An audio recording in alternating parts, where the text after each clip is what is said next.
Thank you. I want to get immediate reaction now from the Palestinian side. Husam Zomlot was head of the Palestinian mission in Washington before the Trump administration closed his office down. He is now the Palestinian ambassador to the United Kingdom, and he joins me from London. If they do this, it will work. The words of Donald Trump and his message to the Palestinians today. Your response to what you have just heard, sir? What I just heard and saw was a second-rate political comedy, really. It's a political circus, and it's a scam in the lowest possible situation. I mean, President Trump himself said that he likes to do big things, and he did three big things today. The first, he just killed the prospects of a negotiated two-state solution, because if an Israeli prime minister had already pocketed Jerusalem, all the settlements, the Jordan Valley, which is more than a third of the occupied West Bank, pocketed the issue of refugees, you tell me, Becky, if any future Israeli prime minister will sit and negotiate a two-state solution in accordance with international resolutions. The second big thing President Trump has just killed today is international order itself, is the post-Second World War order that was established primarily actually to resolve conflicts peacefully and to introduce rules that govern the relationship between nations and states. And the premise, the heart of that order, is the inadmissibility of acquiring territory, let alone annexing territory, by force. That premise has been dismantled today, and I believe today will begin the rule of the jungle, chaos all over, because you will have 100 Netanyahus all over the world who are facing criminal charges, are facing elections, and who would want to do the same, just grab territories, annex territories for the sake of being re-elected. And the third big thing President Trump today did, he actually helped Israel being pushed off the cliff towards apartheid, full-fledged apartheid, because what Israel will have to erect now is simply Pantostans, as your correspondent Sam just said. And I think this will be remembered by the future Israeli generations, that Mr. Trump was the one who actually did not allow Israel to go in the path of a genuine, real peace. And we all know what are the parameters for peace, Becky. And I hear what you're saying, and we are listening to the voice and the thoughts of Husam Zomlot, who is now the Palestinian ambassador to the UK. Responding, within minutes of President Trump announcing the details of what, or giving us a sort of, the ballpark of what he calls this deal of the century, a deal, the opportunity of a lifetime, he said. Let's have a listen to specifically what he said. Today's agreement is a historic opportunity for the Palestinians to finally achieve an independent state of their very own. After 70 years of little progress, this could be the last opportunity they will ever have.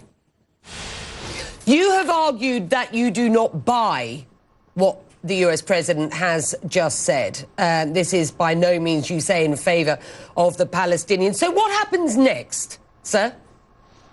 I mean, President Trump can really benefit from some humility. Even in his speech, he couldn't pronounce the name of the third holiest mosque, the Al-Aqsa Mosque in Jerusalem.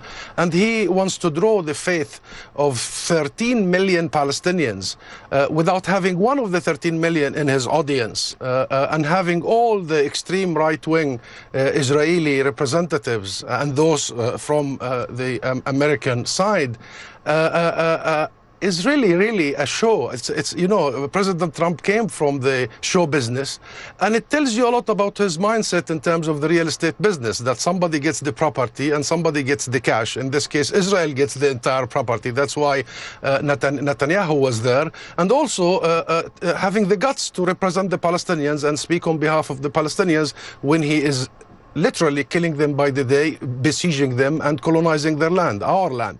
And therefore, this whole thing is the most disingenuous scam we have ever seen in modern history. We Palestinians know exactly the way forward, and together with us, the rest of the world. I mean, the way forward is very well known. Israel must end its occupation that began in 1967 lines. It's simple, it's clear, it's straightforward. This is an illegal occupation. East Jerusalem is under illegal military occupation. Once Israel ends its occupation, a Palestinian sovereign state will be established in these territories, and a fair resolution to the issue of Palestinian refugees in accordance with international law. Now, Israel. Now, this is the last thing, Becky, in this part. Now, Israel can have peace with its own settlers, because I saw in your video and transmission the leaders of the settler movement in Israel. Israel can have peace with the U.S. president. Israel can have peace even with Europe or the Arab world. But in the end, Israel need to have peace with us, the Palestinians. And what Netanyahu, with the help of Trump today, managed to say is simply this: Palestinian. Let me just sorry, and I am absolutely listening to what you're saying, but with respect, sir, I'm going to run out of time, and I do want our viewers just to hear a little more of what was said by President Trump in what was his pitch to you, the Palestinians. Have a listen. This map will more than double the Palestinian territory and provide a Palestinian capital in eastern Jerusalem, where America will proudly open an embassy. No Palestinians or Israelis will be uprooted from their homes. Our vision will deliver massive commercial investment of $50 billion into the new Palestinian state. You have many, many countries that want to partake in this.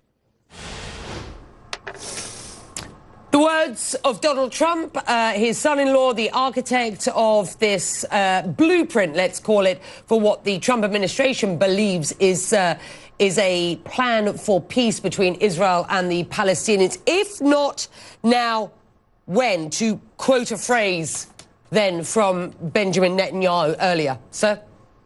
When there will be a genuine, real attempt at providing peace that will answer the very righteous, legitimate demands of the millions of people. I mean, people demand their dignity, their sovereignty, their freedom, and they demand justice. Justice is a very crucial word. Peace can never achieved via these diktats and bullying. I mean, nations cannot be bullied like this by a president, a U.S. president, who knows little about the Palestinian people. He thinks we live on charity. In fact, we are one of the richest in the region. We have the human resources, we have the natural resources, but our resources are being stolen by the man who stands next to him, or stood next to him, Benjamin Netanyahu and his government. And by the way, we fund ourselves. International funding is a small little fraction of our budget. We are not in need of his money. And if he thinks, President Trump, that actually he can bribe us and he can buy our rights, we are not up for sale. We told them this directly. We tell them this. Now, the only way for peace to be achieved is the fulfillment of the Palestinian rights. And these rights have been enshrined in international law. The two-state solution, Becky, was never a Palestinian demand. It was an international requirement. And we have given that concession to the international community. And today, I think it's up to the international community to stand up for its own order, its own resolution.